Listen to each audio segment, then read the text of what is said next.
welcome to another exciting episode of the Full Spectrum TTRPG podcast. My name is Trey. I'm Rungren. This is the last podcast of the year for us. Tuesday's podcast will be the new year. Yeah, you doing something, Horror? Yeah, I'm going to be doing so it's my last podcast of the year. Ski guys, I'm out of here. I'm sure. I don't blame you. Looking up Bowsette comments and listen to Chocobo.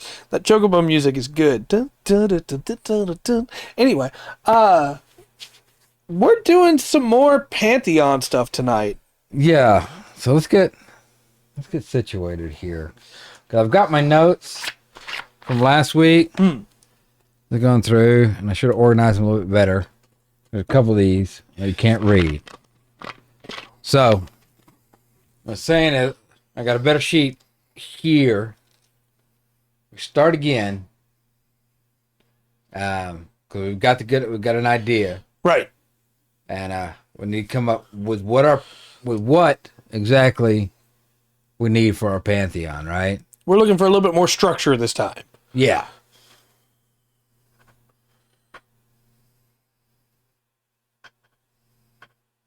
Oh, if you haven't heard some of the other variations, Dark, 14 has some good Chocobo music. That's all I'm saying. But no, I loved the stuff we made last week. Yeah. Absolutely. If you're making a campaign or a homebrew world and you want to steal from those ideas, please do. Yeah, right. But we didn't have any kind of structure to it. We were just throwing ideas out, having a good time. And so I brought my Pathfinder core book from the remaster today to have a little bit more of like a laid out structure to it. And I'm sure we will deviate from it a lot. And I'm not saying we're just going to steal directly from what they've got. We still want to incorporate the mythology, but, you know. Well, I didn't have... This is a way, I'd set it like a Pantheon. Going through that.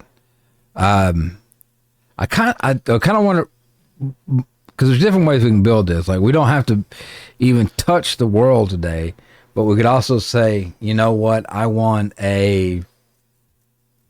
we're going to make up and homebrew everything, but the texture, the flavor of the world, I want it more like, maybe like what you would think of with Aztec or Mayan, or maybe, maybe Egyptian, maybe Greek, kind of classic through there. Not necessarily just, and like an Etherean world would be cool, but that's it's another option. That's kind of, I think that's kind of the one that, like a kind of a standard one though, right? Yeah. Going through that. Generic fantasy in some ways. No offense to Arthur. No, but I mean, that's what, that's Lord of the Rings. That's D&D. That's, Pathfinder, the base world they're trying to build in some way. Yeah. It's Neverwinter and Eberron and... Yeah. Even Game of Thrones is kind of along that. I like the 1 in 6. Oh, well. What's up, Will? No, I agree with you, and I have only one goal tonight, and I will reveal that when the time is right. You already know about it. I probably don't. I forgot. That's fair. But I'm pretty much willing to go with, I'm sure, what'd you have? I'm pretty much willing to go with whatever flavor of the world you want to go with here, or that chat wants to go with. I think it would be fun to do like an island structure, but I'm open to basically anything, because we went mountain last time, right? Well, not really. We didn't have a structure for the world or anything. It was just a mountain. Yeah, it was like that. It was a cosmic mountain, kind of a little bit of a creation. Yeah. For sure. Well, the thing is, one day I hope to sell this and make lots of money off y'all's backs. We can't with that. Yeah. When I could, but... You'd make less. You'd make more from some people, but... Right, that's true. Less from the majority. Shabu Shabu, nice. Shabu Shabu's very good. Oh, yeah. Yeah, I don't doubt it. Yeah, look at what's going on with Twitch right now. I'm gonna get me one of those earthquake machines. Speaking of that, we're going into a new year. All right. I'm gonna give me one of those earthquake machines to stand on. That's what all the very popular streamers are doing right now. Yeah. And furry. Like 500 times more. Good call. That is an argument. I'm gonna play my hand then. I would like crabs in this world of some sort. Either giant monster crabs, crab people. Yes. Well, as much sex as Dark would probably want in this world. I'm trying! I didn't have to look to know that was from Will.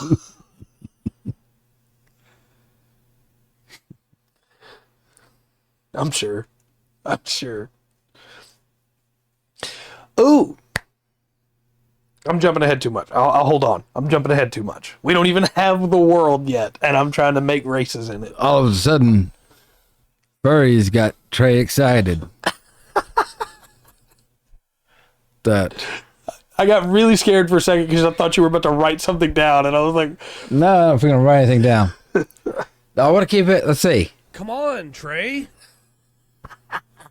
I don't mind who can lift the most. Look, that's not bad. It's not bad. It might be a competition. Do there. That's what the Giants do for fun. Right. Bridge lifting. Well, it's Star Fox Adventure. For the yeah, well, yeah. We really like Babs Bunny. And look, humans are weird. So unique. So wonderful. So strange. Look, Renamon's cool, okay? Separate from any, like, furry discussions. Renamon is just cool. That's what I said, Babs Bunny. Can we get to the world? Can we move on from Renamon? All right. Yet, again, we dig to the bottom of another truth. Listen, moving on. No, because I remember, like, I guess what I have in mind is maybe like in second edition D&D, you had like Forgotten Realms. That was your world you played in. That's D&D, and you had like Dragonlance is high fantasy. Mm-hmm. You know, the Ravenloft is like a gothic horror setting. Yeah, which I think is actually technically in Forgotten Realms. But then like Dark Sun. Dark Sun, you know, this very brutal, kind of like not quite Persian, setting, but you know, desert, kind of very brutal. So shame. And what was the other one? Because there was Spelljammer, but that wasn't the one I was thinking of. There's another one just kind of had a different. Oh, Karatur. Yeah. You know, you kind of have that. Yeah, Dragonlance is, you know, that's like the super high fantasy. Mm-hmm. Like seeing a dragon in Dragonlance is like not that. It's like, oh, there he is. I am not married to Renamon. She should be that lucky. Right.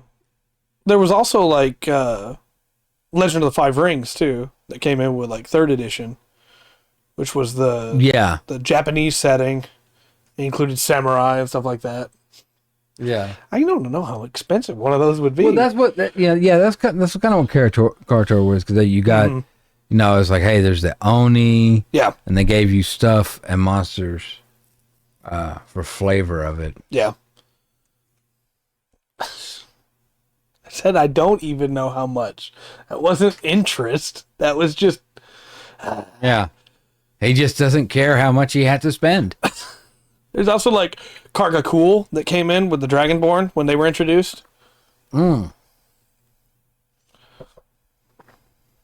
Yeah, see, like that, like Oni, if we do that, let's say that's close enough as a suggestion for me. We're going to try to give it an Asian flavor a little bit, all right? And Oni are playable. We're going to use Goliaths. From D&D. You're going to do 5e, D&D 5e.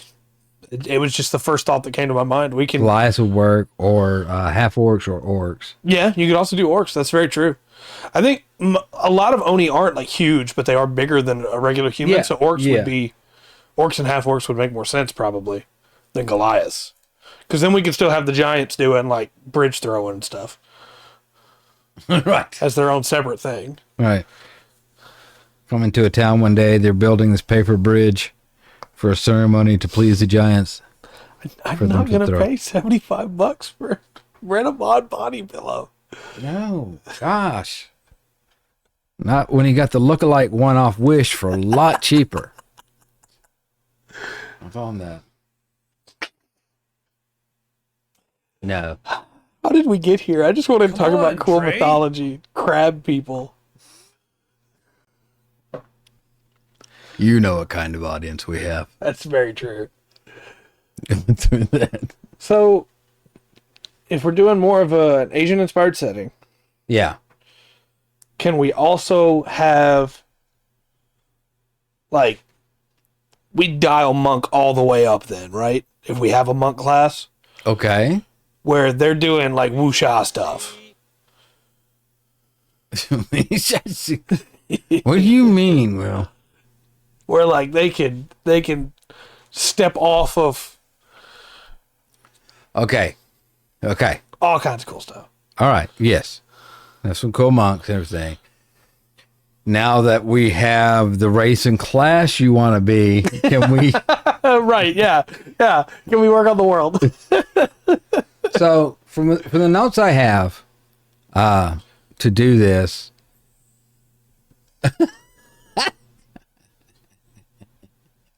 No, thank you. yeah. Oh, thank you. You should send it to me so I know not what to look for. You heard him. Send it to him. I'm through that. Yes. Any problems you have with me, please send to Trey at the Full Spectrum Podcast at gmail.com. Yeah, at gmail.com. Okay. So I've got Korean and Japanese. Because we're kind of going with kind of the Asian feel. More like, and you talked about what was that movie? I'm trying to think of one where everybody would know. Once upon a time in China? No. The Crouching Tiger, Hidden Dragon. Yeah, you know, with the moves and stuff. Once Upon a Time in China is pretty awesome too. Yeah. Let's do that. If you haven't seen it, you should. And So then it's watch all Shaolin about- Soccer. But huh? Then watch Shaolin Soccer. Oh yeah. You understand the true power. Everything bet on that. So we need to do our world first, but I already have an idea for God of War, and you know that I'm talking about Guan Yu. I want to do a Guan Yu inspired thing. Okay. So very first, I'm going to make me clear notes this time. I don't have any body pillows. Trust me, if I did, I've made a video about them already. No, he wouldn't have. People love watching the Anime Man's videos about his body pillows. I don't know why, but those videos get more views than we probably ever will. Obviously, you don't have enough body pillows. I guess so. All right, look. So Come on, Trey. this is what I'm going to ask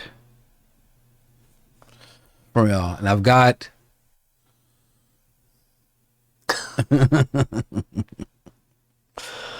It was a whole ceremony. Yeah. Had to move on, you know. There was candles and tears. Everybody was very uncomfortable.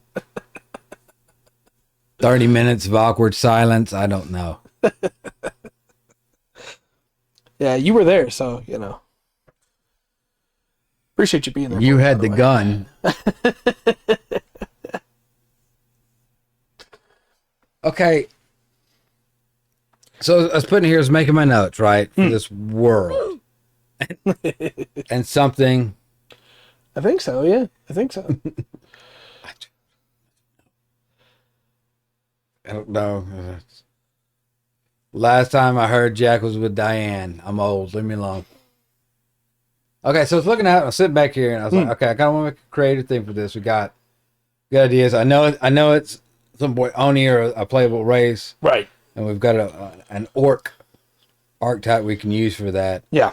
Or for 5e Goliath, right? Right. We can do that. So we got both those. Do we need to start with the creator god and work our way down? Well, I was thinking about the creator to kind of go the same way. I've got a part here. And when I looked up here, I saw the Kumiho. Okay. Which is the nine-tailed fox. Yeah. Right? Known for its shape-shifting abilities. And its reputation as both a seductress and fearsome creature. I kind of... No. Yeah, I'm not sure. Like I said, I haven't kept up with him. I just know he gets a lot of views on his stuff. The last video I watched from the Anime Man was one where he locked himself in a room and had to read a bunch of manga. Sounds tough. I don't have anything against him. I just haven't watched his stuff. Yeah. Well, it sounds like he's busy. He's reading manga. Yeah.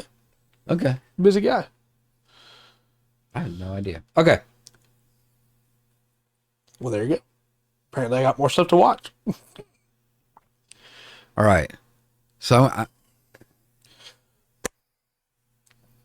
what now? Since you brought up Nine-Tailed Fox. Yeah. There's a fox yokai in Japanese mythology known as Hagoromo Gitsune. Yeah. Which is the mother of all yokai. Yeah. Could we bring in an aspect of that into this? Of, she's the mother of all. Yeah, that's what I'm thinking.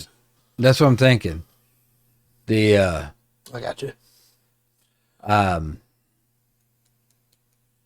don't know. I kind of want, like stick with the 9 tails. Or, maybe have 7 for a mystical number. Right.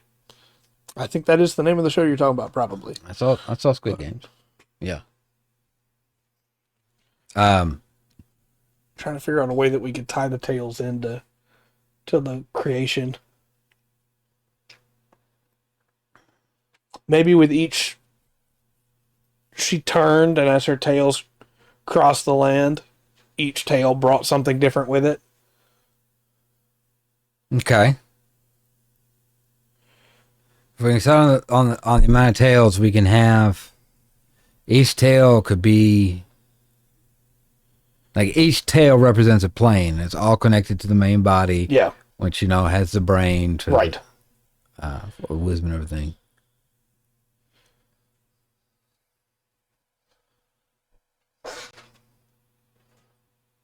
With her tail. Their tail hair falls out. I didn't watch it yet. Well, I'm sorry. I got it last night, but my phone was broken, and I had to get a new phone and everything. So. Oh, you didn't lie. I did get a new phone. No, you didn't lie. You don't die.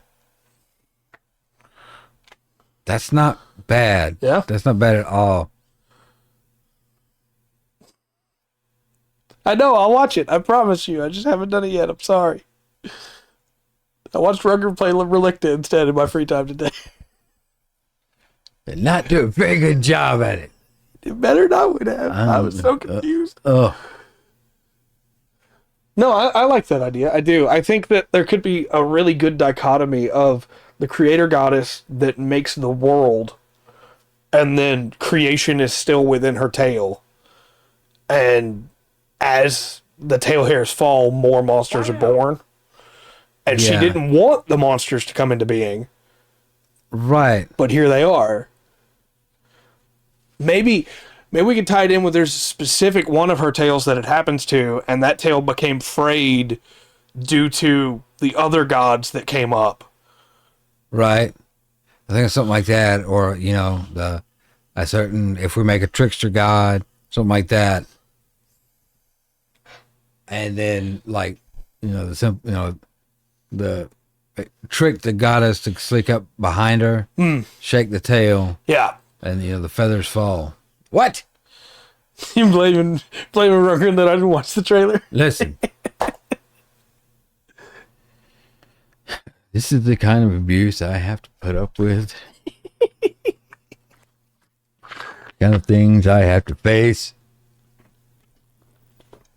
Sloppy. What? I do like the idea that the power of creation within her is so strong that she accidentally creates things as well. I think that's a really cool way to play that. Okay. So I'm going to name this the creative force in our world as I want you to put multi-tailed fox right now. Okay. Multi-tailed fox. The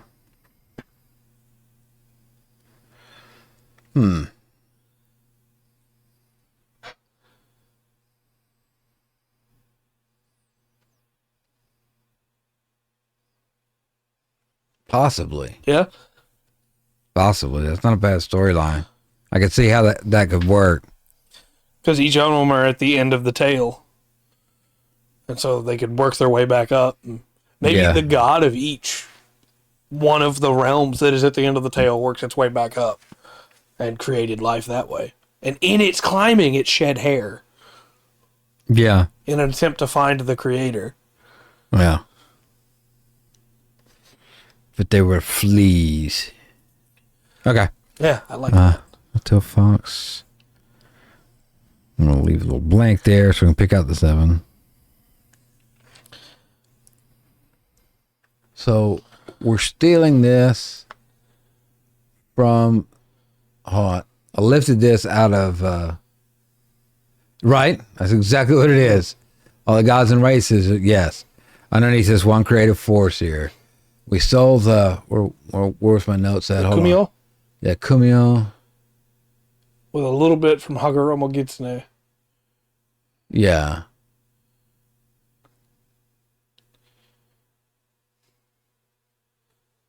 Okay, I'm going to take the 3 letters out of that. Right now, this thing's called Umi. Umi.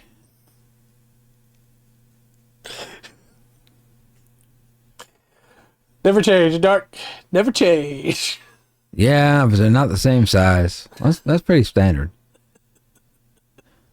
So Mike could be.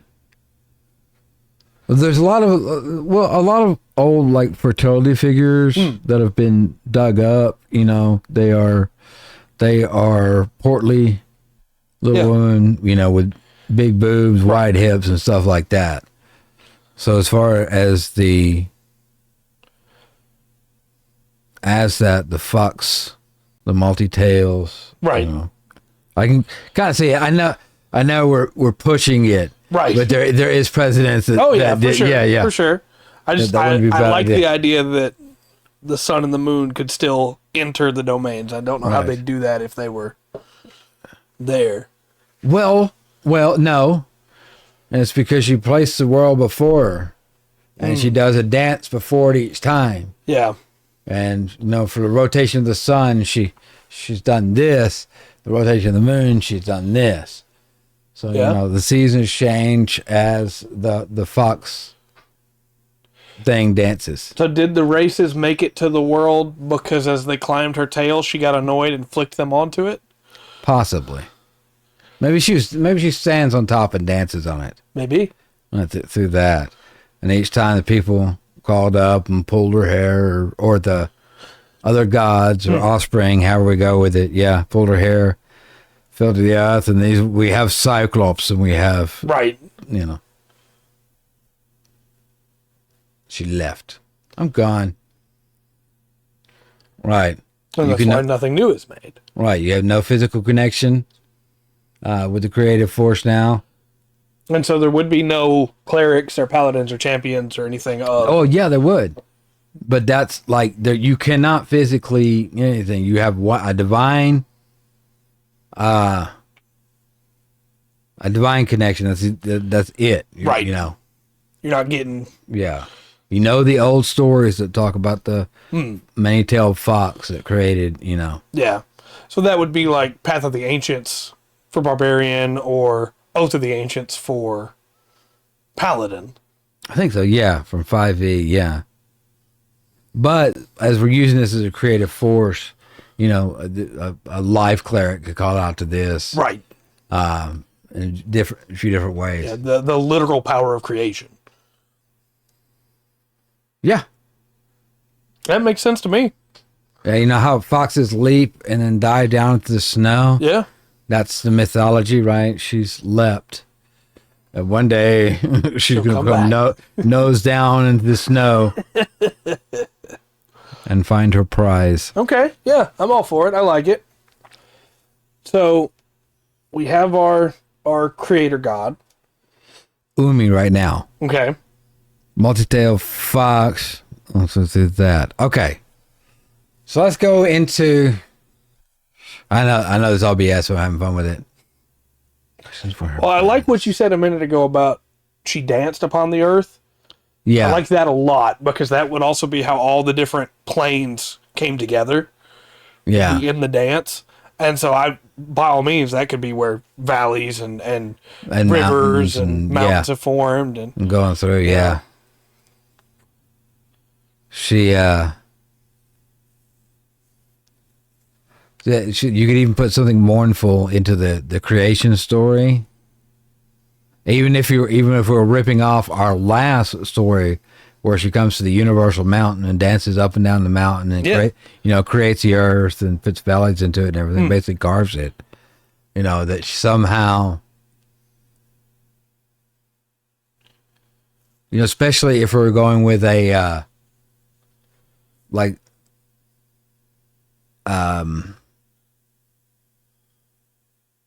a animal planet, furry-esque planet, right? For lack of a better word, right? Like she gave birth to her feral pups, or maybe betrayed her. Yeah.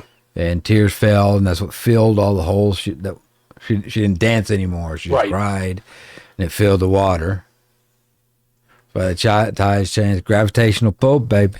Gravitational pull. Really like the idea that dancing, even if people don't know why, dancing became like a part of their culture. It became a part of the history of the world itself. And so, that's not fun. Oh, sorry. So like a monk, for instance, or I keep going back to monk, I'm sorry. That's monk or a bard or anything like that would incorporate dancing, So we have a capoeira monk in a... Heck yeah. Oh man, I can't remember that Eddie... Is it from Tekken? Eddie, yeah, you got it. Eddie, is it Goro? Yeah, Eddie Gordo. Okay, Gordo, that's it. Yes. Monk breaking it down. What was the one-shot questions? What was the paladin, the oath of throwing it back? I don't know. No, I think a capoeira monk would be incredible. That would be so much fun to play. Mm-hmm. All right, hold on. I'm giving the creator fox 7 tails. Okay, 7's a good number. I like it. So that we'll end up with 7 planes later. We'll define them through that. And chat, you let us know if you want us to keep building on this. Yeah. Just let us know. Yeah, I'm making official notes this week. Not quite as random and everywhere. So we started with a base. We've got a creator god. We've got a little bit of the story of how she left, right? I do like your idea of incorporating her pups that turn on her. Yeah. I think that's a good aspect there. I feel like that needs to be fleshed out more before we try and make any other gods. Okay. So let's do ourselves a favor. How many... I don't think they call...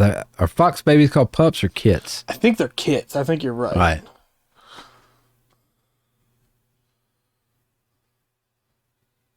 Bring it out on the dance floor. I don't think I can do that. I think it might literally break something in me. Fox. Yeah, they are kits for sure. Yeah, okay. We're having a litter. Let's see.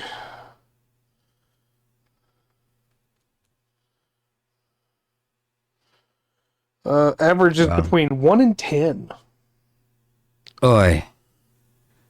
10's not a bad call. I mean, yeah, it'd be a lot of work, but it feels like a good round number, right? Okay, so we're going to do... If we do 10, that's going to be our... I understand. Thank you for being here. Appreciate you being here. Okay. So, 10 kits. Well, Dark, I was thinking 10 for another specific reason, too, which is if there's 7 planes, one for the world, after, as you said, to replace her, but the other 2 cast off because they have no plane, they have no world that is their own, and that's why they betrayed her. Okay. So I'm writing down 10 kits. And this 10 are gonna make up our Pantheon, and we'll kind of pick what their domain is for the clerics or whatever that we'll need. So 10 kits. I'm gonna let me put me a little number chart down here. That'll also let us be able to decide the planes easier, too. Because we'll be able to say, well, this kit is god of this. They were given this plane. Right. Yeah, exactly. So. Oh, I really want one of the cast off ones to not have been cast off at all, but not realize it. Because their plane was the void. And so they believe they've been given nothing, but actually their mother gave them everything that exists outside. Yeah. I'm trying to think because there's obviously we want a god of war, right? Oh yeah, absolutely. Right. So we'll try to fill up 10 and we'll check the list. So that's war. Sorry, I had ideas for the war god. I will wait. Okay. Yeah. I totally didn't steal that from Warhammer 40K with Horus and the Emperor. Yeah. He gave him everything and he still turned on him. Because he thought he gave him nothing. Yeah. Well, that's what you do. Mm-hmm. That's what you do. I'm trying to go with some. So we're trying to wrap up, not make it too hard on ourselves. I don't want to get, like in the Hindi mythology where I want 3 million across this. Yeah. I can't keep up with that. Do we want to run down the elements? Do we want to have planes for the elements? Well, see, I was thinking about that because if it's elements, stop them from stopping the 2. Yeah, that's what I'm thinking. Well, not Rainbow Dash. I'm thinking he doesn't realize, and all the other ones can see it. They know. And the final kit is bitter because he can see that the other one has everything but doesn't accept it. And so he uses him to turn against the mother. Okay. The elements might not be too bad, but I think almost like if we're doing the elements, that's from like in creation, all that. Yeah. It'd be kind of cool just to do one where you have the aspect, is the aspect of fire, the aspect of water, the four elements in classic, kind of thing, and doing that, and everything builds out from then. Mm-hmm. You can still build that in Pantheon, like fire, like war falls under the domain of fire or something like that. Yeah, I agree. I think we go maybe make it a little bit easier on ourselves too, and we use the Chinese variation of the elements, where instead of earth, wind, air, fire, it's wood, stone, water, air, metal, fire, and that gives us 6. But so you're adding in more. Yeah. Because then we could do war as metal. Okay, war is pretty metal. Yes, we could. All right. But we don't have to do that. We could just do the basic 4 and catch them all up in there. Yeah. Yes. Yeah. Okay, well, I wrote a list of 10. I wrote war down. Okay. But do we want to tie war into fire then? I guess so. I thought we agreed on the number 10. Now you give me the number 6. Well, I was thinking we could make 10, like 6 of the 10 domains to be that. But fire's not a bad choice for war. Yeah. The thing, though, is like if you do the elements, or if you do it like that, you're going to have those 4, those 6, right? Those 4, those 6. And then have everything fall underneath them. Yeah. So if we're going to do that, I'd stick to. We need to stick to those 6. Yeah. In there. Air, water, fire, earth, lightning, metal, wood. That's 7. That is 7. Look, what? This is not a Pokemon world. What is with you people? But if we went with the 7 there, then we have the one to replace her, which would be the mortal plane, and then the 2 that are opposed. All right, look. Give me the 7 there. That'll go with her 7 tails that we already picked. I'm marking out 8, 9, and 10. Number 1. You said that was war, so let's go. You want to? No, just give me that list. Okay. That doesn't count anymore. Air. Water. Fire. Earth or stone. Heart. Lightning. Metal. And wood. No, you're so right, Faith. It is 7. Wood. The number haunts me. Right. Right. It's nothing. Yeah. So nobody's over 8th and 9th. There's not a tail for those. What if originally 9 was supposed to be death, and she didn't give him death because she didn't want death to enter into the world, and when he betrayed her and she left, maybe instead he was life, and with his absence now, death. He was eternity, time. Okay. And now with his absence, because he's been cast off. Maybe.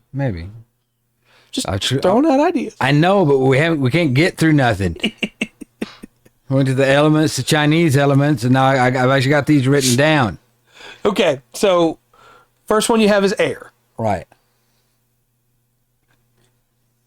So air. These are 7 kits that were born to the creative force. Right. That's represented the best way we can represent as a fox. 7 kits. And this hold on, let me look down this.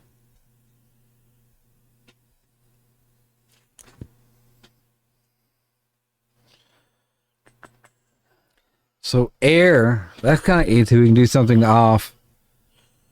That kit was born from her breath. Yeah. Okay. All right. So I had Korean up. I'm going to bring up another. We're going to see if we can find a sun god or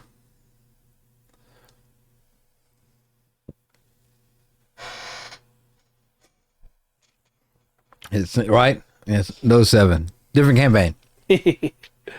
So let me open. You could go with I'll pull up Inuit right quick. Bird god to steal from for air, or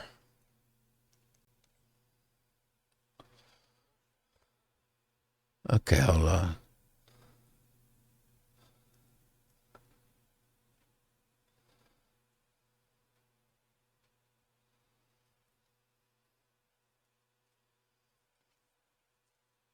Rivali.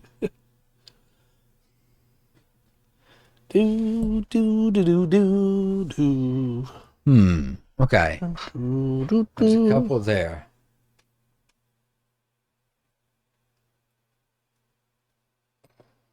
See you later, Will. Have a good one, Will. Come on, Trey. That's fair. That's right. I don't know. Can I thing?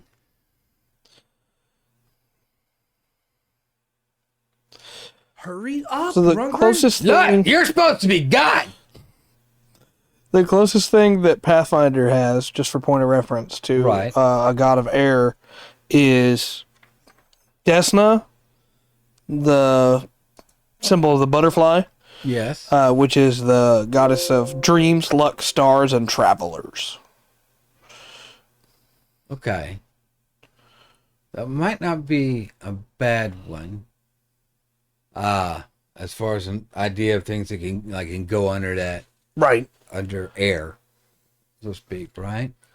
Mm-hmm. Let's see.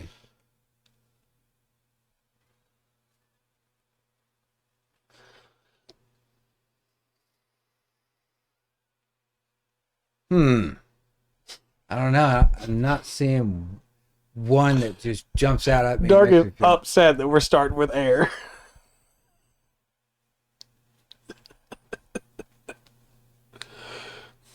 I think of air as like the multiple layers of it as atmosphere. Yeah.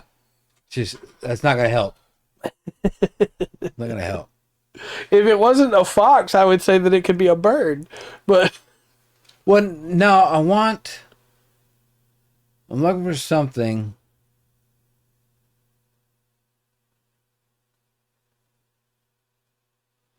I should breathe this kit in existence. And I'm kind of going like with the idea of the mountain, right? I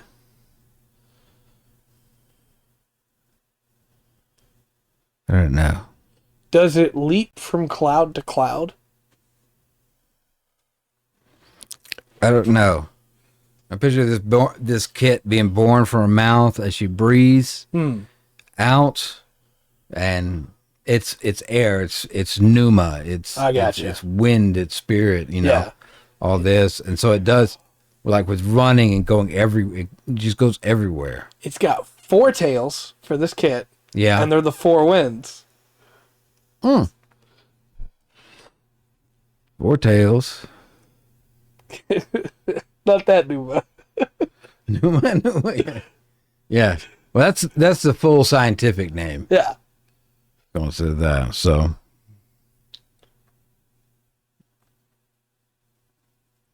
for the 4 winds. And I think in that way, then it has to be the god of the travelers as well, right?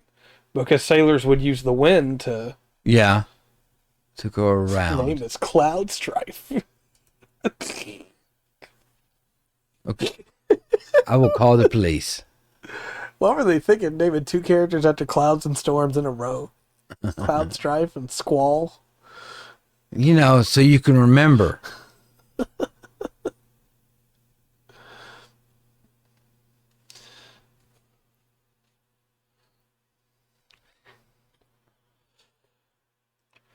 Nothing's really fallen into it. There's ideas of it. What if we took what if the air, as you said, born from the breath, the first kid. Yeah. And he guards the sky. He's in the realm of air. He guards the sky so that none may pass, and we take like Heimdall style of none can get past him to where his mother is. The wind can, maybe there's some old sayings about, if the wind can reach it, then you can too,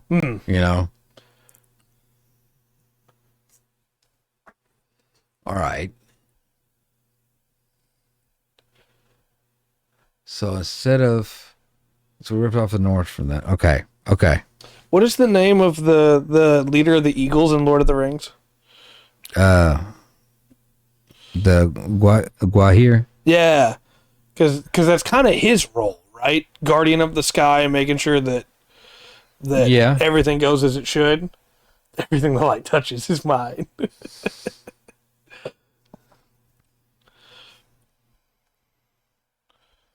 So,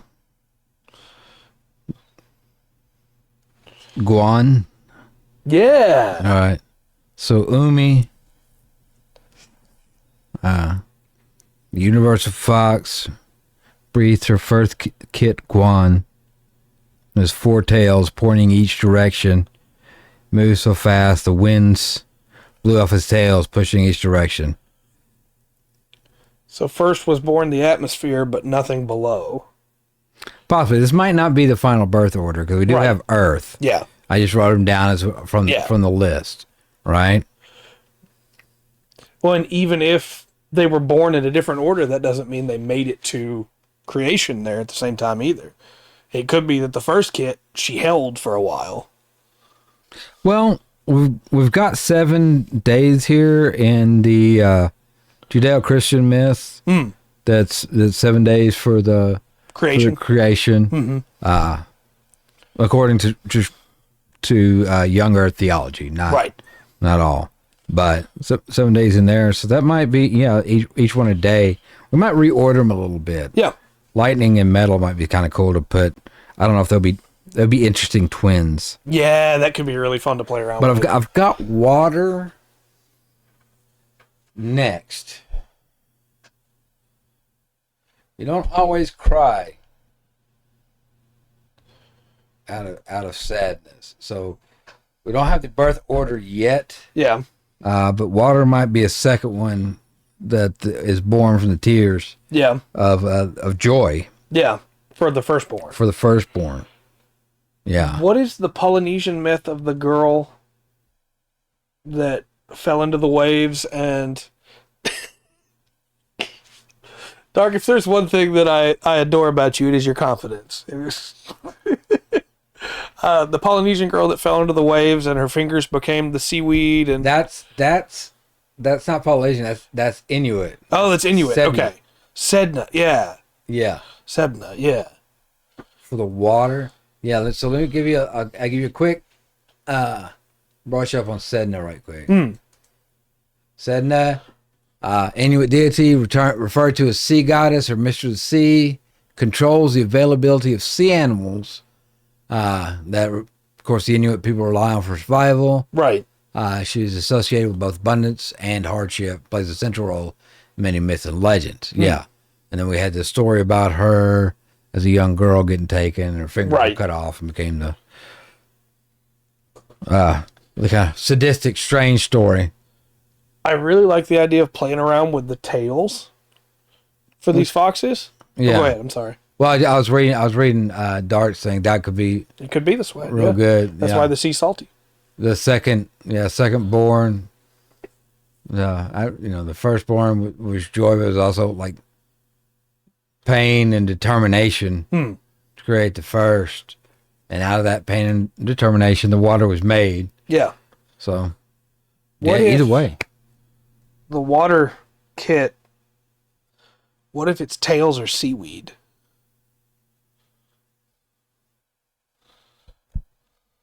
Okay. Or what if its tails are the currents? The currents of the ocean. And the currents in this world shift and change as the tails flow in the water. Yeah. So this one, who I'm going to straight rip off. This one's Guan. The water one, we're going to call Sebna just Sebna. I'm going to turn the D into a B. Sure, absolutely. Sebna for that.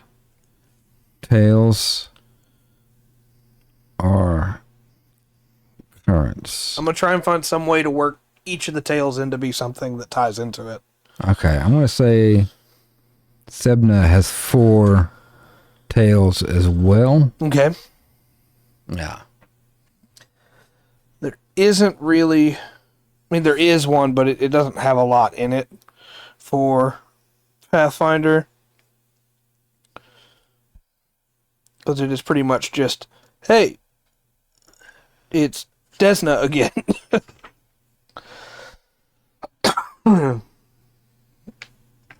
Okay. The next one I've got is fire.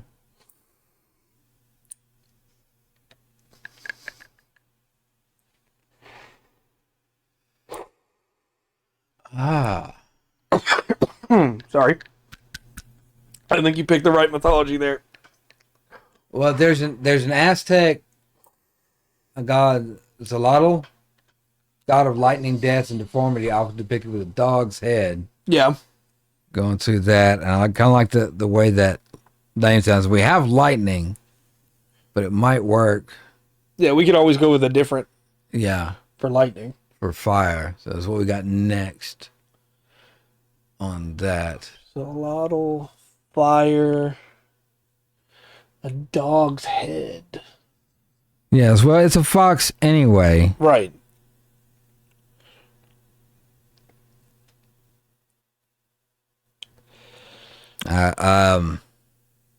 Maybe fire is just a two-tailed fox, but both of them like flicker when he runs and wiggles, right? Yeah. Like fire. Let me call him Zol. Zol. What if Well. he's two-tailed and two-headed? Okay. Two-headed.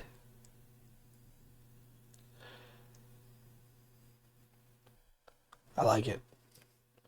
I was trying to figure out a way to tie in like lava flows or volcanoes to the tails, and I didn't have anything. So, Right. but maybe the volcanoes that are on the planet are from when he did the fox jump. Whenever he jumped, he created a volcano. Yeah. That's why you have volcanoes. Okay. Got that. I have a feeling I want to Okay. I trust your gut here. see. Where is it? Some of these we haven't picked off yet. But we're going to go straight to Polynesian. Right? Because the next one's Earth. Hmm. And this may end up being the oldest, right? Right.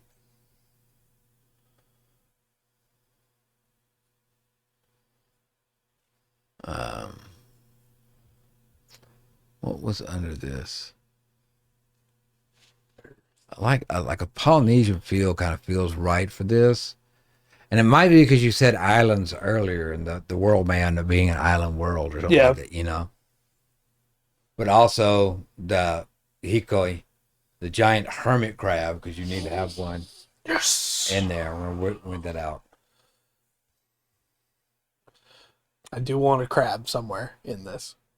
And I know that a crab wouldn't make sense necessarily as one of the children, but what if the kit was born with a crab on its back? No. No? What'd you just think? No, I don't want that. I think I'm gonna name this. Looking down these names, I think Earth is gonna be Tiri. Okay. Tiri. Tiri. And I think she may have two tails as well. Yeah. Like one she holds high, one she holds up high, one she holds down low. The one she holds down low, maybe that's how the valleys are. I don't, just Right. spitballing. But she drags the tail to make rivers.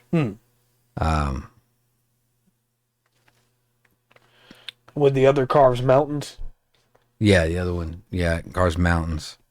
But maybe she wanted to, her sister Water to be able to see the land that she didn't normally see.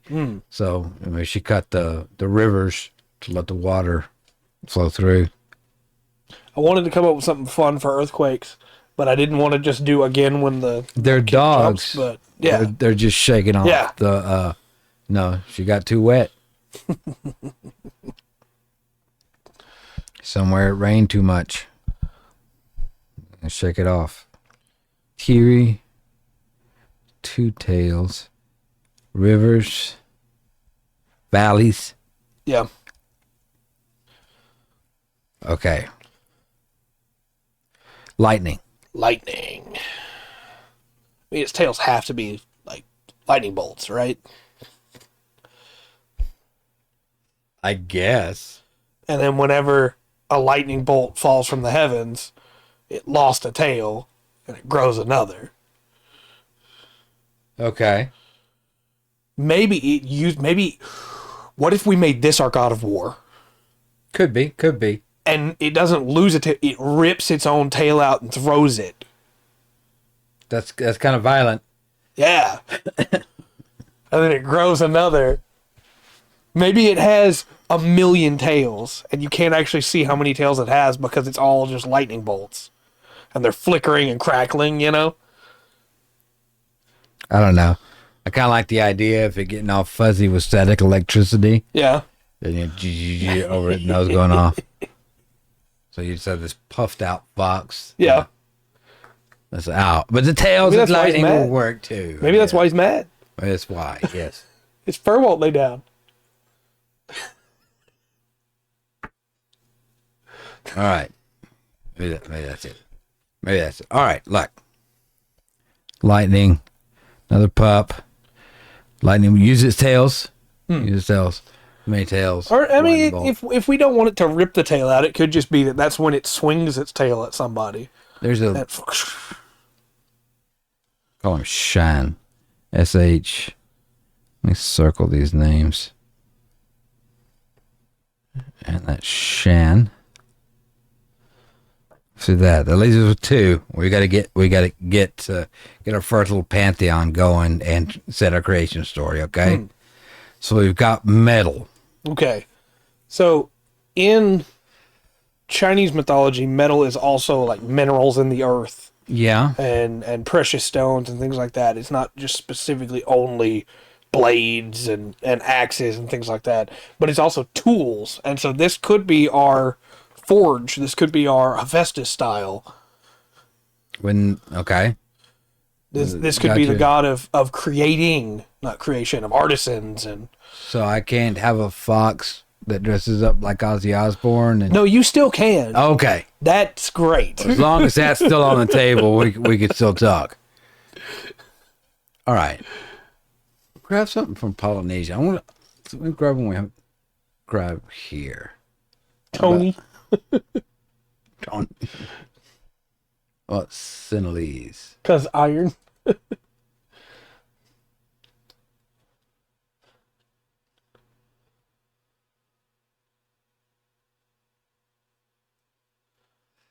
You know what? Somehow I want to get Galvarino in here. Yeah, I've been thinking about it too. And this might work somehow into that.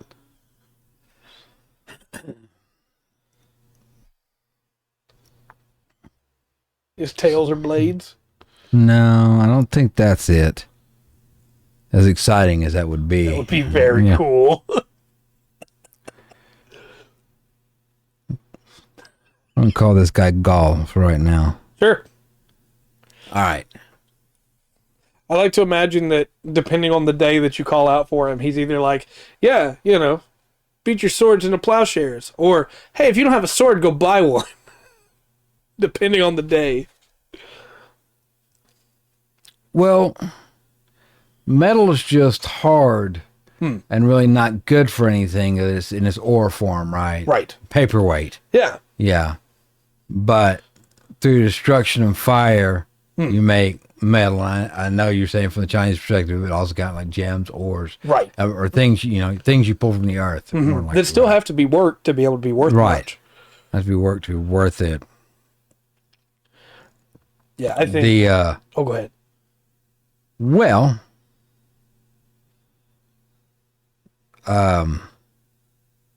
what if this pup was born with no claws, no teeth, right? Yeah. And then pulled the metals from the mountain to create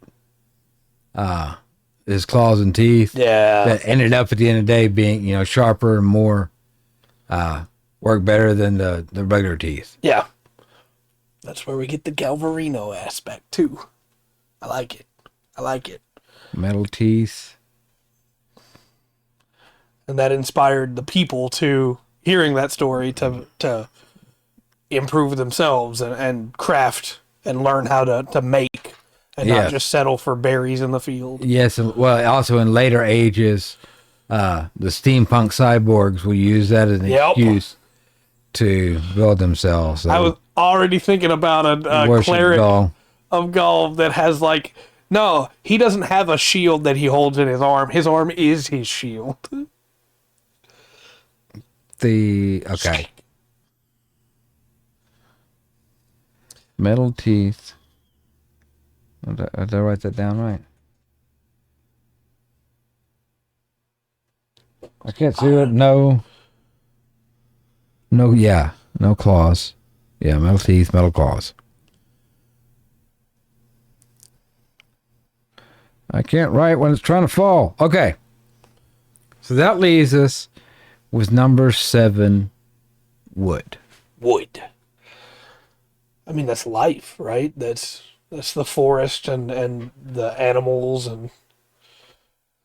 Yeah. I'm gonna pull a name. I think I might look up. Like maybe it's Irish. Okay.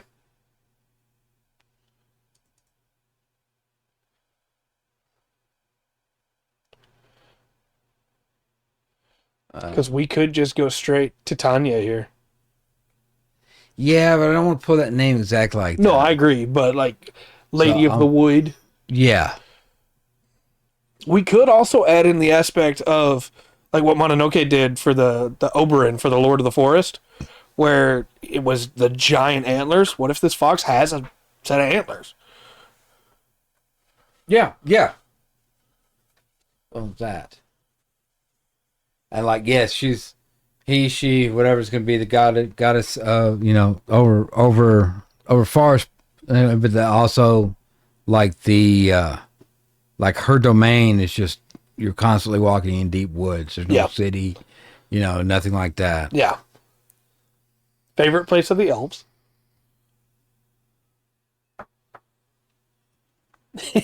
There was a pause there. I'm gonna go. I'm gonna squish some names. I'm gonna put Tyrion. Okay, yeah, I like it. And for my note here, I'm gonna put Druid. Yeah. All right. I think that's the one that the party would be most likely to meet out of all of them if they met any of them. Right, traveling through woods. She spends a lot of time here. She actually really likes the mortal realm. Yeah, I like it. I like it a lot. So then do we need to get into the last two? Because I know we have the one that replaced her, the creator god. The one that is of this realm. Yeah. Of the mortal plane. But I don't know. Is she just a regular fox? Is she just a kitsune? Just a fox woman? Maybe so. Because I don't mean to just start pulling from video games too, but in Fire Emblem Three Houses, slight spoiler for Fire Emblem Three Houses. No. There are these dragons, and they want to fit in around other people, so they will take on a human form. Well, the dragon god leaves the world. Yeah. And when she does, her daughter basically steps in to fill the void because humanity needed a god, and she knows she's not as good as her mom, but she does everything she can to be there for people and protect people, and she made a whole religion out of it to be like, hey, no, you worship her. I'm just the person in charge of it. Okay. So, out of these 7, I need a birth order. We're going to start with Earth. Will be 1. Okay. Right? Yeah. Okay. Makes sense. 1. Do we go ahead and make water then? Then water and air, right? Maybe? Yeah. 1, 2, 3. Which brings us to fire.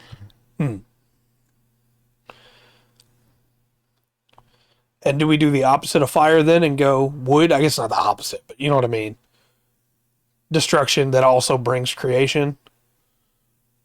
You would do air then water, Waverly? 2. I'll switch those 2 around. Air. Then water. That will lead to fire. Heavy breathing of labor then tears. That makes sense. Or the sweat, either one.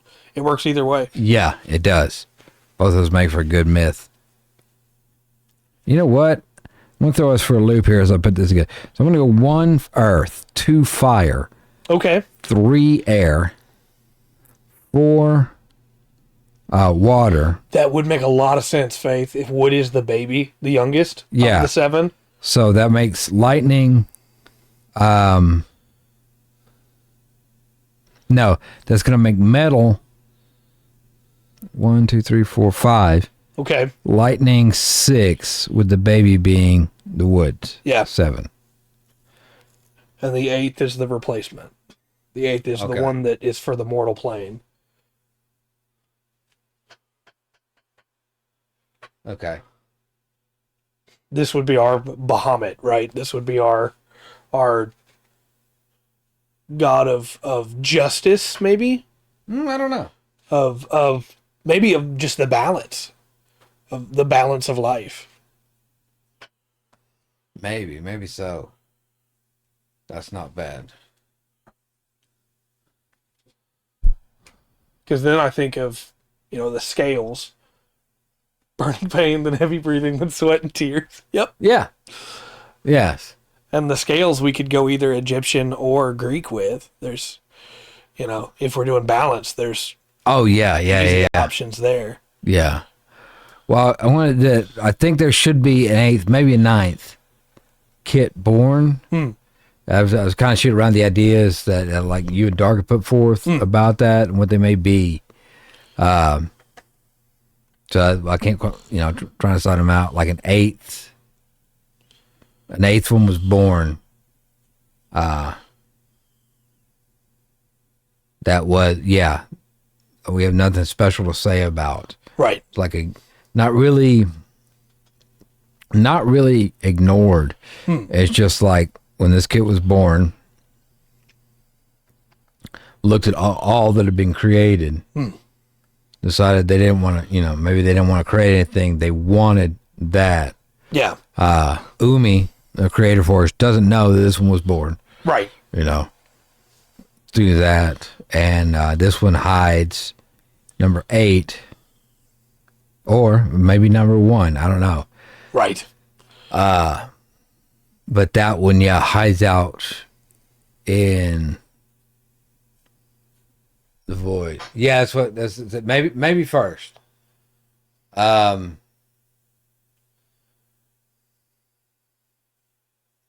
if you haven't, like the basic of it very basic of it, maybe like, if you haven't lived a good life or you die, maybe something like you die with regrets, then this is the one, this is a fox that comes get you. Yeah.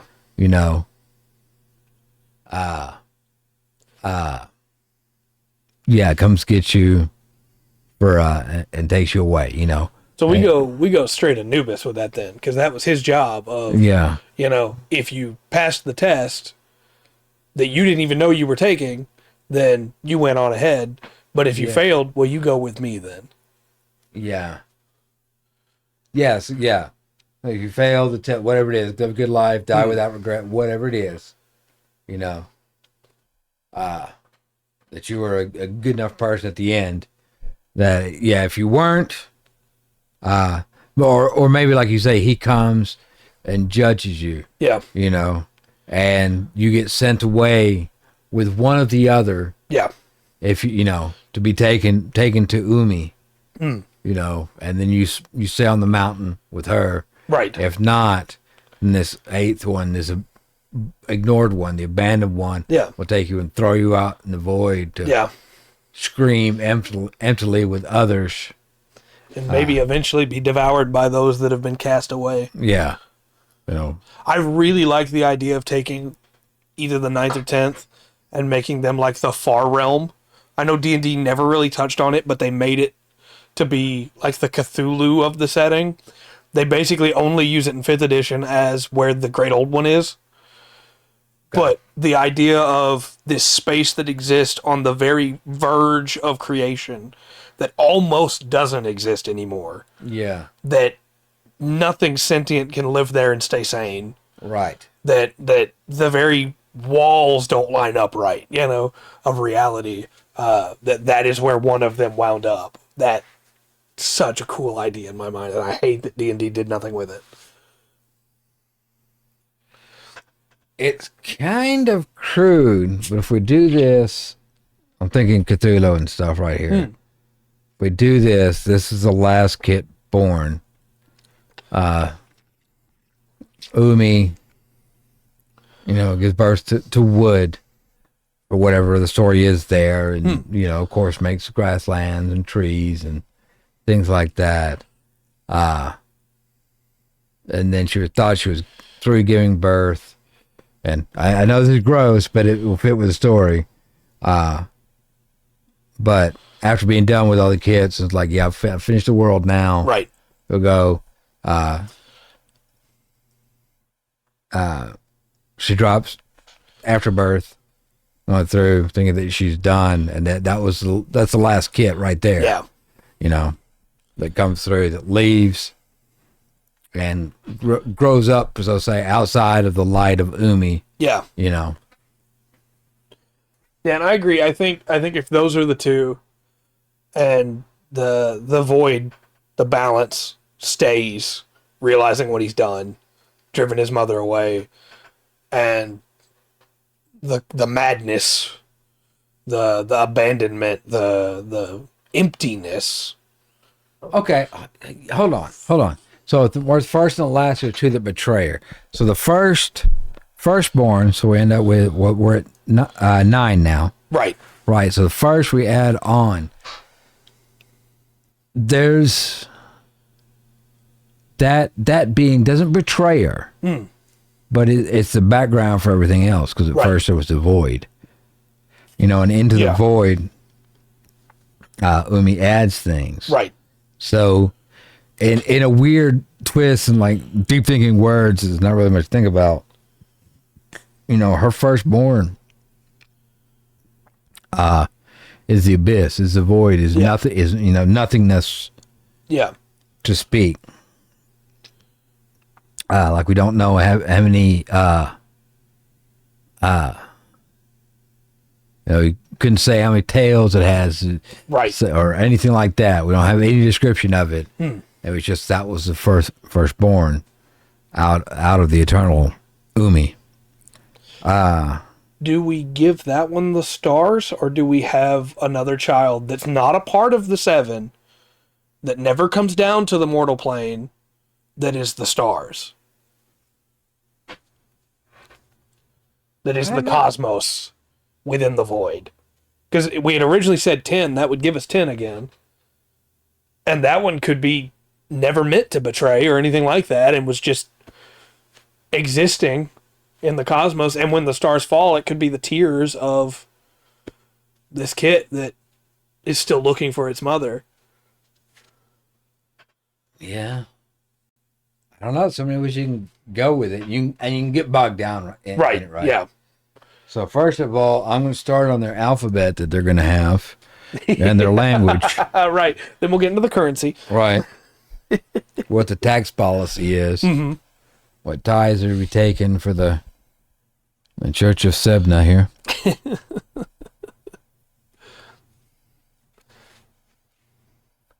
Okay. Put a little star right here. And firstborn is nothing. 5 yen. Yeah.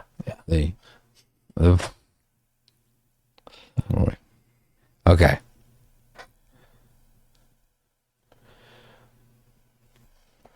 An 8, I'm not going to give a name. I'm just going to call the forgotten, the lost, the abandoned. I like the lost. Lost. Okay.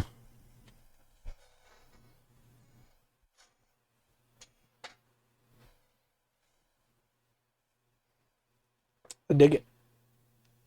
So Umi, the first birth she has, the first creation she has, her firstborn, the unnamed one. We don't have a name. Who is nothing, who is the void, who, from the moment that was made, separated himself from Umi. Right. Right. Separated himself from Umi, like a necessary heartbreak, right? Yeah. And you don't hear much of that, but there's a sense that there was no regret so much on the void's part. Right. Just like, yeah, this is what I am and will always be. Can't have that reaction to that. I just had a wonderfully tragic idea for the stars, and I'd want to throw the Cosmos kit out. Yeah. What if the stars in the sky are the happy memories that Umi left for the planet of her time with her 7, not counting the first. Right. And every time one of them falls, the universe gets a little bit sadder, as a little bit of the joy that she left when she left it all behind is lost forever. So when Umi, felt pain because of the void.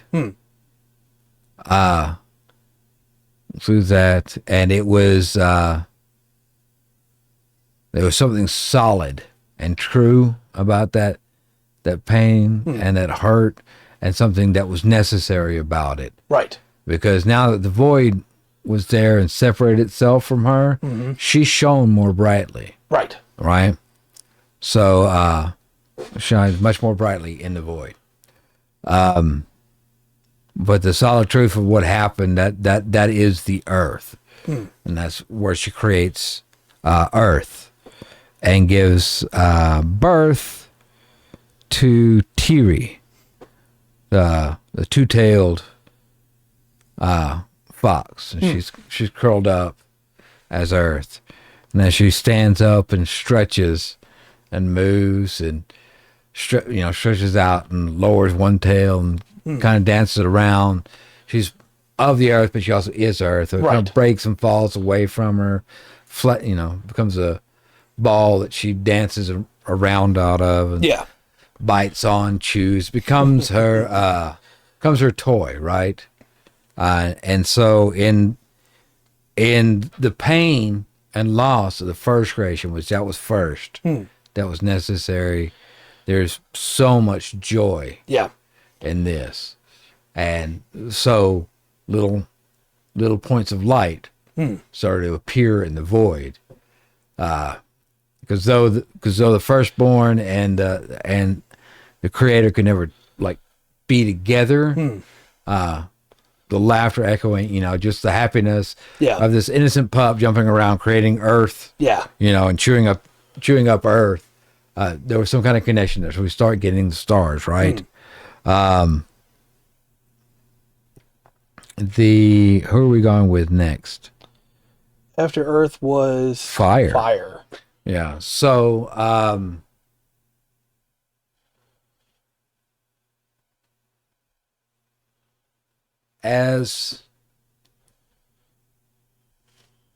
can we do this one? So as Earth digs and creates, Umi's happiness bubble over?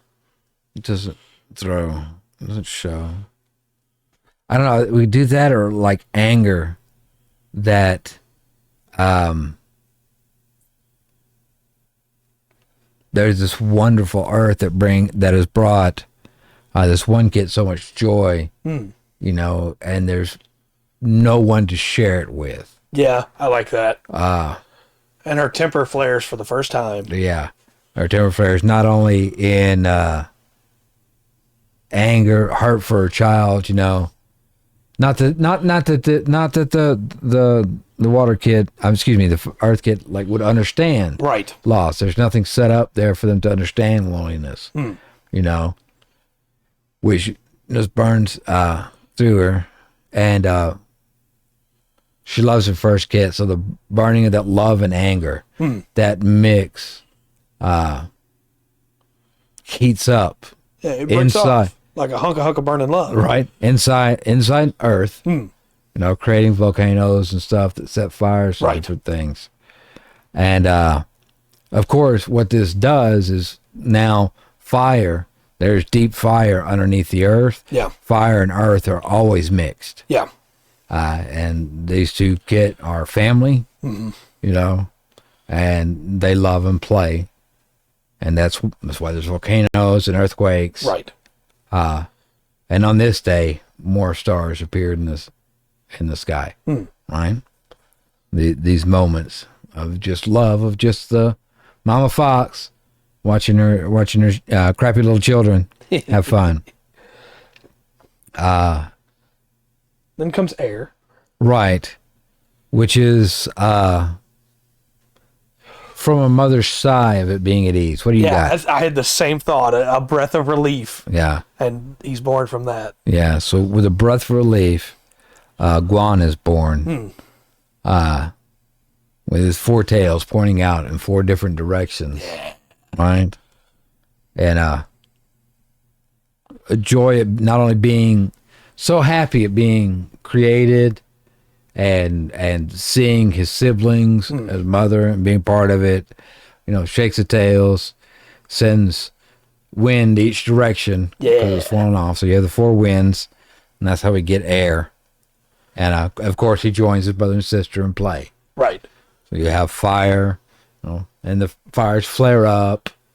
So some things that were smoldering actually catch fire, and things are going on there. Right? I like that we put air next to, because I think it adds to the air breathes life into fire, and air, howls through the canyons and things like that. Yeah. And then, we know that water is hydrogen and oxygen, so you need air to have water. Yeah, right. Well, because next comes water. And this is the, this the 3rd child already, So after giving birth to the 3rd child, yeah, very stressful, a lot of sweat. It's been hard work. She's creating the universe, Earth, everything all at once now, right? I really like basic way. I really like the idea that different sects in the world tell the story differently as to whether it was sweat or tears. Like the people that say, revere all 7, say, well, it was her tears of joy. And, but the people that only revere the water, no, it was her sweat as she was wore out. Yeah. And still she gave us Sebna. Yeah. Going through that. So in it wore out. And of course, you have fire playing with oxygen, the earth boiling up. Things getting hot in here. Yeah.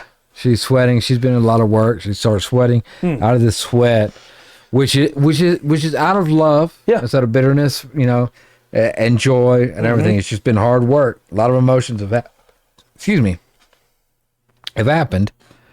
And out of the sweat, little stuff that the puppies, the valleys and things, canyons and craters and things that the pups have, the water, Sebna, springs out with determination, and joy, and hits her siblings in a big puppy pile where they're playing. Foxes biting and nipping, and it's her that fills in, the water. Yeah.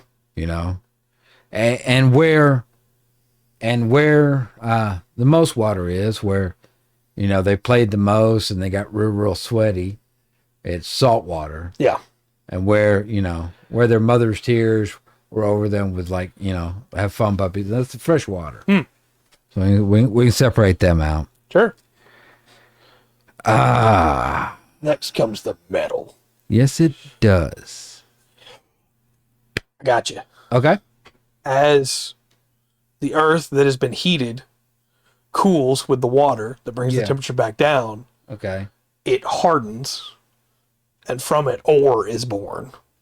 Okay. And that would be the birth of the metals, as this fox birth of ghoul that maybe she didn't even realize had been born in the rush of everything, crawls out of the pile.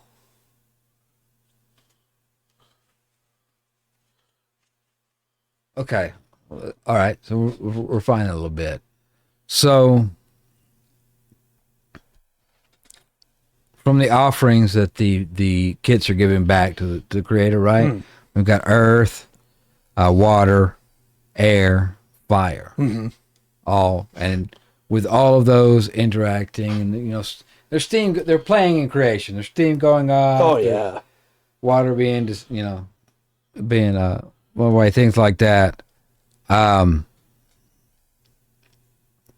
The offering that they make, that's energy and everything that they give back to their mother, the creative force. Yes, it's so kind of a child of all of them and the creative force, right, is metal. Yeah. Because it could not exist without the others. Could not exist without the others, and is toothless and clawless until it starts playing. I'm thinking of like the there's a it's not only there, but I do believe it, like in Proverbs, iron sharpens iron. Yeah, absolutely. Axe sharpens that type of thing, like metal, and so he could play and have a good time and bite and claw and everything. The gift that they all made, he gets but metal for his claws and fangs through his jaws and stuff. Yeah, which the clash of metal. Yes.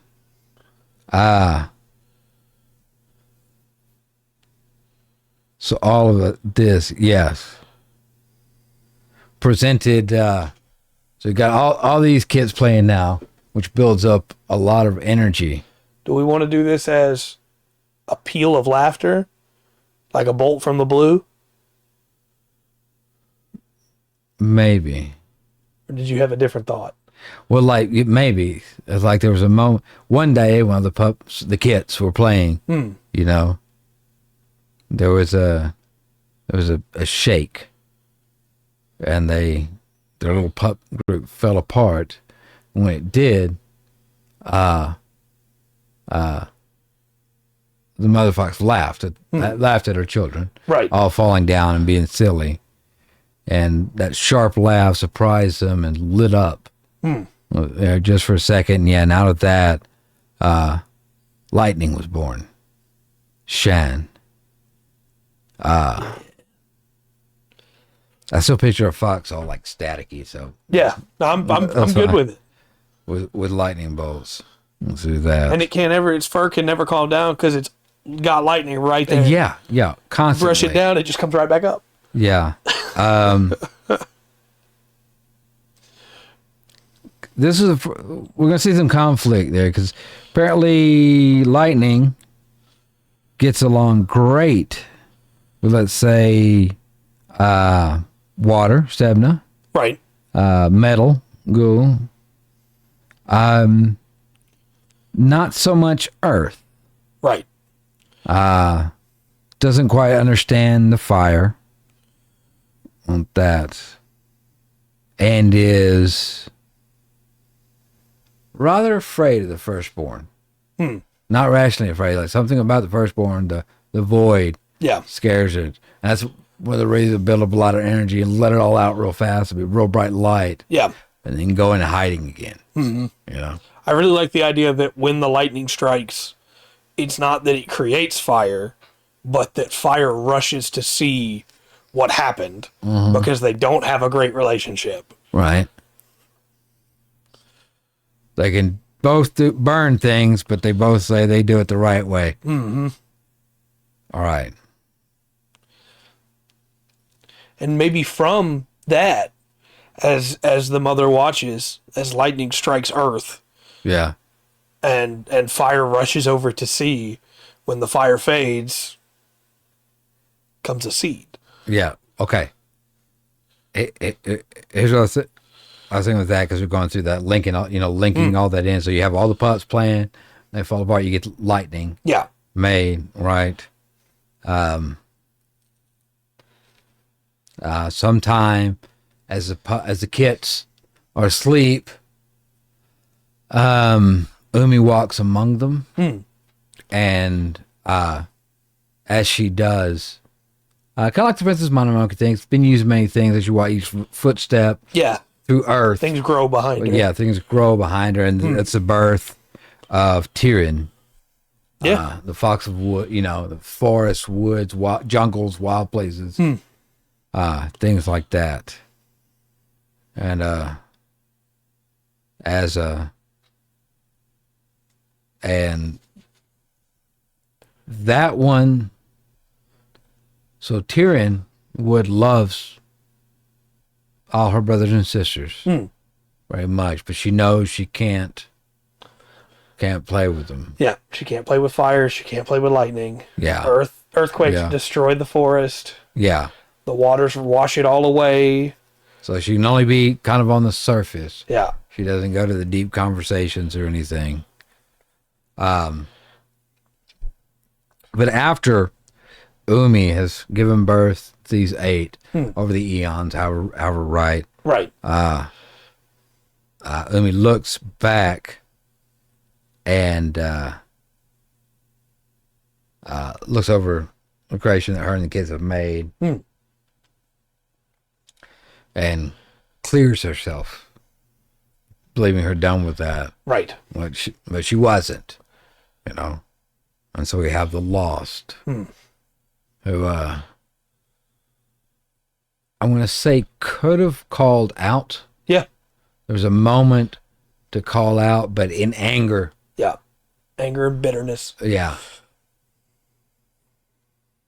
So, as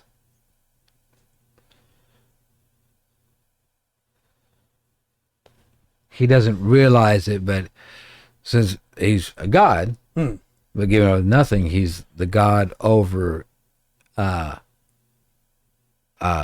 nothingness, right?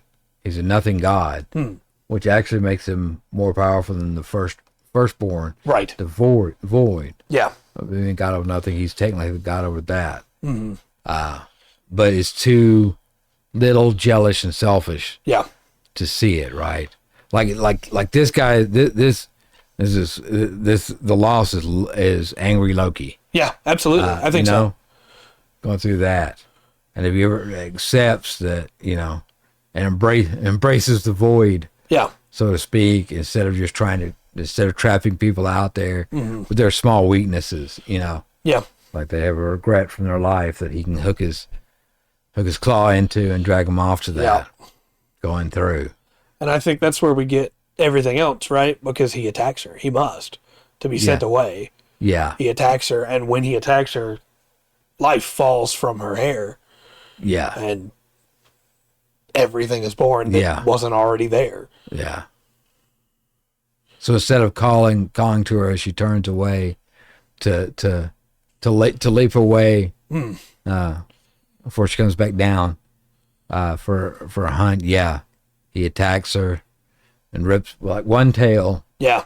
Scars one tail. Yeah. Goes off. Like maybe he has a tail in the mouth as she jumps and just shows that. The fur goes everywhere. And out of the fur you get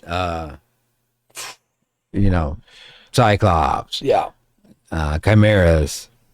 Manticores. Yeah. Life run rampant. All the things. With no control. Just the power of creation. I like it. I'm thinking this would be kind of fun to run. Like you could have all the regular animals there, lots of different stories about how they came to be.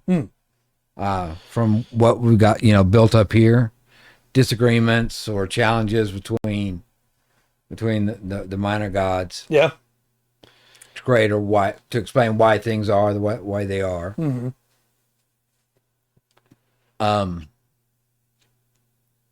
I have one more idea that I was going to put in that's going to wrap it up. I think the people are just foxes. Sure. Like for D&D, I think you use lizard man because of the bite. Yeah. Use those maybe for that. And Pathfinder just has kitsune. Yeah. So you just have that. There you go. Kind of set up in. But that wouldn't be that. I know it's real bare bones, but it's not a bad world at all because I can put a cleric anywhere depending on what you want your cleric to do. Yeah. Got a warlock right there. Warlock can fall under many of those depending on what they want to go under. Pack they change, whatever. Going through that. Or paladin. Yep. Druid type thing. So I honestly think with what we got set up here, the 8, 9 children of Umi, and with Umi there, you can easily set up the world. I don't know, maybe there's children of each one. Yeah, that would then fall into the smaller categories. Right. And go down and break them out. Yeah. Everything. I like creating worlds. It's fun. I do too. It's a blast. We got to somewhere get a crab in here, so, chat, let us know. Oh, yeah. Maybe that's the only creature that Sebna creates. Yeah. Yeah. And it's the maybe that's like her Leviathan for the water, right? Oh, yeah. Right. A giant crab. Yeah. She doesn't want to swim everywhere, so she just rides on the back of a giant crab. Yeah. That takes her. I like it. I saw a video on the way over here. Not on the way, but before I left, of a crab stopping a Beyblade. And that made me want a crab in tonight's stuff. Fair enough. Just. What's that? All right. So King Crab. Yeah. The last creation. All right. King Crab. Yeah. Down at the bottom. Not grab. You just crab. give him the Tarrasque stats. And yeah, there you go. With a pincher. yeah. And do that. Party does not want to fight him. All right. I like it. I think so. Crabs are her minions. Yes. I'll say that. Can you be a cleric of Sebna and you just have a crab arm? Yeah. No, you have to make it. So you got like a coconut on the back of your hand, and a coconut, half a coconut. Yeah. Clock, clock, clock, clock, clock. I would love the idea though of fox people riding then crabs. why in the battle. isn't everything crabs? You know what I mean? Yeah. Like you got other foxes over here riding other stuff like rhinos or something. Right. And then you just have Sebna's group. They're riding on crabs. Side saddle. Right. I love it. Going through it. No, I do. I like this setting we've come up with a lot. I think there's a lot you could do with it. Well, I like the coming in the world because I can go from this for the world to ask. All right, fine. Let me know when we make it, and then I'll check again. Yeah, I'd like. Don't do that. Go through that. Rimas. Do me off. Go through that. There's a crab there. It's tough. That's an end boss for the thing that's there because Sebna's mad at Tiri, and so Sebna keeps sending tidal waves and things to crash the shore. Yeah, go stop her. Yeah. And she sends her champion to face you. Yes. Go through that. No, I like it a lot. I think there's a lot more that we could dig into with it, but I really like the layout that we have right now. I too, because okay, now now we could easily build a world, put it on there, see how the rivers and everything goes, right? Set it up. You have towns. Like I said, you could do, this could be the furry campaign. People are foxes. Yeah. People are I don't know. Maybe they have rabbit slaves. I don't know. It could be bad. It could be good. Or it could just be the races, the regular ancestries races that you have in the book. Yeah, because you could take the same world and run it with humans and elves and dwarves and things like that. Crab people, just. I don't know. We've got a new year coming up. Yep. It's about to be here, 2024. Yeah. And I won't see y'all till next year. Which is a fabulous joke, but going through that. So I'm about ready to wrap up. Okay. I do. I want to let everybody know. I appreciate y'all. You know how I feel about you. It took thousands and thousands of years, millions and millions of people to create you. There's never been anything like you in the history of the universe, and there never will be again. Yes, you were quite more important than a shuffled deck of cards. Yeah, just a little bit. Don't let it go to your head because you're still a human. All right? We're all beautiful individual snowflakes. They're all made out of the same dirty water. Don't let it go to your head. Yeah, that's a really good way to put that. But do appreciate y'all very much for spending time with us this year. Yeah. We've done things. Do you have any announcements? Yeah, tomorrow we're doing Custom Mech Wars. Right. And then Monday we'll be back with Lotro for MO Mondays. We'll announce it Tuesday as well, but I'll go ahead and let you know now. In the new year, we've been saving this one excited to announce it now. In the new year, we're going to be opening up the Discord. It won't just be a Patreon exclusive thing. And we'll have channels in there for people to talk Lotro, and we'll probably put a channel in there for Tuesday podcast, Thursday podcast, in case people want to talk about that. And, we'll have some fun stuff in there, hopefully, for everybody. All right. Always an easy way to contact us if need be. To tell us what dummies we are. Yeah. It's like, no, that's not how you pronounce that. Yeah, I'm expecting a lot of that, and come on trays and stuff. Hopefully. If you're lucky. But Tuesday, we'll have a regular podcast. Wednesday, you'd be playing Relict. Into the new year. You have to be close. You have to be. I know. And then it's going to happen. Next Thursday, we'll do something. We'll see what we want to do. I'm excited. Yeah, you probably we might be lazy for a week or two, starting off the New Year's or decide what to do. Mm-hmm. And then next Friday, we'll do something there too. Who knows? But until next time, I've been Trey. I'm sorry. I picked a terrible time. Let me redo it. All right, fine. Redo it. Until next time, I've been Trey. I have been Rungren. And this has been the Full Spectrum TTRPG podcast. Remember to always enjoy the full spectrum that life has to offer. Good night, all.